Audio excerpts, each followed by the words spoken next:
It's easy to feel like the way we work today is, well, permanent. But if you look back, in the last 2 centuries, the entire foundation of work has been completely reorganized not once, but twice. And guess what? We are living through the third great shift right now. This is a story about the future of work, and it really starts by understanding the past. So just look at this progression. The first massive transition took us from working in fields to working in factories. Our job became mastering machines. The second one? That moved us off the factory floors and into office buildings, where we had to learn how to manage information. Now, each of these shifts felt completely chaotic and even brutal for the people living through them. But looking back, they seem kind of obvious, right? Well, we are now entering the third great transition, moving from managing information in our offices to managing agents in a totally new kind of economy. So, what is this third transition really? At its core, it's a fundamental move away from what we call knowledge labor and towards something much more essential, uniquely human labor. Now, this isn't about going back to manual work or anything like that. It's about freeing us up for the things that only we can truly do: creating, deciding, relating, and imagining.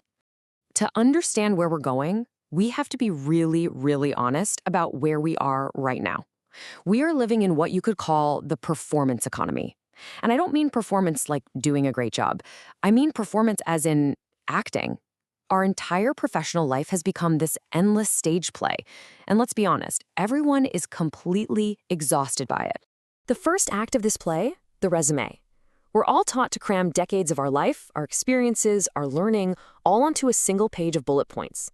It's this carefully crafted performance of competence, and we're just hoping it passes a 6-second scan by some recruiter or some algorithm. Then, if we're lucky, we get the callback, the interview. And what is that really? It's just the next scene in the play. This is where we perform our credibility. We rehearse our answers, we perfect our little stories, and we present this super polished version of ourselves, all in the hope of convincing someone that we're the right character for the part. And the performance, it never, ever stops. It goes on 24/7 as we perform our identity online. I mean, just think about LinkedIn for a second. It's a constant broadcast of curated success. I'm thrilled to announce I'm so grateful for this journey.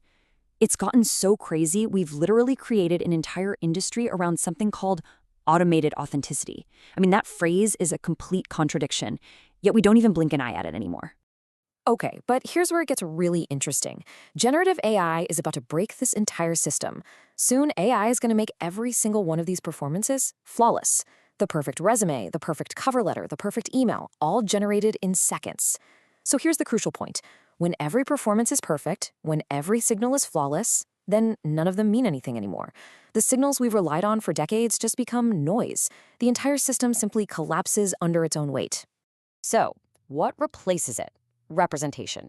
I mean, think about it. The most successful people in the world, they rarely search for opportunities, right? Opportunities find them. They have agents, they have recruiters, they have entire networks advocating for them. Well, that privilege of representation is about to become universal. And this slide just lays out the difference so clearly. On the left, you've got the old way, you doing all the heavy lifting. Searching, pitching, performing, it's just exhausting. But on the right, the entire model gets flipped on its head. An agent represents your true value, and opportunities find you.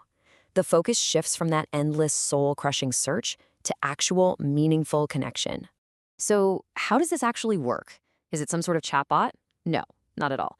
It starts with a real, deep conversation where a system listens to understand how you think, not just what you've done. From there, it builds this holistic picture of you, including strengths you probably don't even see in yourself. Then, that agent represents you continuously, 24/7 across countless opportunities. And the final, most important step? When a true match, a real alignment is found, the humans meet. Not for a pitch, but for a real conversation. Okay, so let's see how this all comes together. Let's fast forward a decade or so to 2035. In this world, the whole shape of professional life is, well, it's almost unrecognizable. All the busy work that fills our 8-hour days right now, the emails, the reports, the endless status updates, that's all handled by our agents. And this leads to a pretty startling new reality. The active workday might only be about 2 hours long. Now hold on, this isn't about unemployment. It's the exact opposite. This represents the most productive, highest leverage hours humans have ever worked in history, because that time is spent only on the things our agents can't do, making critical decisions, having creative breakthroughs, and building deep relationships. The very idea of a career ladder, it just fades away. Instead, you have a portfolio. Your agent manages a mix of roles for you, all at the same time. Maybe a full-time job, an advisory gig on the side, a passion project, a mentorship role. Suddenly, everyone becomes an entrepreneur of their own professional life, curating a portfolio that truly reflects who they are and what they care about. And, maybe most profoundly, this new economy finally puts a value on what our current market has always missed. Your worth is no longer just your salary. This system actually creates a ledger for your societal contribution, like mentoring a colleague and even your environmental impact. The things that actually make life meaningful, they finally get counted. And that leads to this incredibly powerful idea. When the system itself can see and verify and actually value acts like mentorship or building a community, the entire incentive structure of society shifts. You don't need people to be saints to get them to help others. You just need a system that recognizes and rewards that behavior as a core part of their value. So, where does this all leave us? I mean, what work is actually left for us to do when all the busy work is gone? What's left is the most human version of work we have ever had. We're finally freed from all the machine-like tasks to focus on what makes us, human. And here is the beautiful irony in all of this.